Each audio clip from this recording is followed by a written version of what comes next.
Habari, tumsifu Yesu Kristo. Mpendwa mtazamaji katika channel hii, usisahau kusubscribe, kulike, kushare ili tuweze kuendelea. Leo tunaangazia katika tarehe muhimu katika maisha ya Mtakatifu Rita wa Kashia, mtakatifu kama waridi lenye kunukia.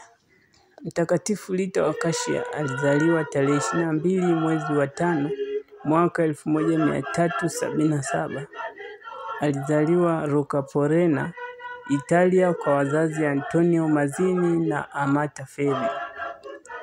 Tarehe 24 mwezi wa 5 mwaka 1900 kutangazwa mtakatifu na Baba Mtakatifu Leo wa 13. Mwaka 1407 kifo cha mume wake na watoto wake wawili. Mwaka 1413 alijiunga na shirika la Mtakatifu Agustino akiwa na miaka 37. Na mwaka 1442 alipata kidonda kwenye paji lake la uso, kidonda kilichodumu kwa miaka 15 mpaka kifo chake mwaka 1457. Mwaka 1450 kidonda kilipotea alipokwenda hija Roma, na baada ya hija kurudia tena.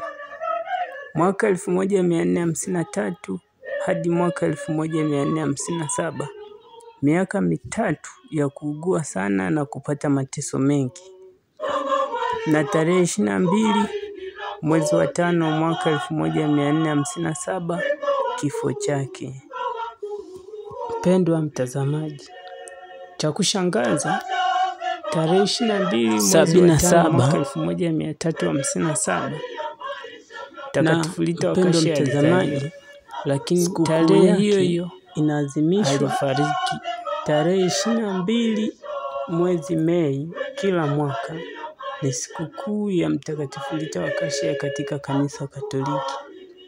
Na novena ya Mtakatifu Rita inafanyika kila Jumatatu ya kwanza ya kila mwezi na kuisha Jumanne ya pili ya mwezi kwa adhimisho la misa takatifu. Lakini mtu hazuiliwi kuanza novena hii siku nyingine kadiri ya mahitaji yake. Mwezi Mei novena inaanza siku 9 kabla ya tarehe 22 ambayo ni sikukuu ya Mtakatifu Rita.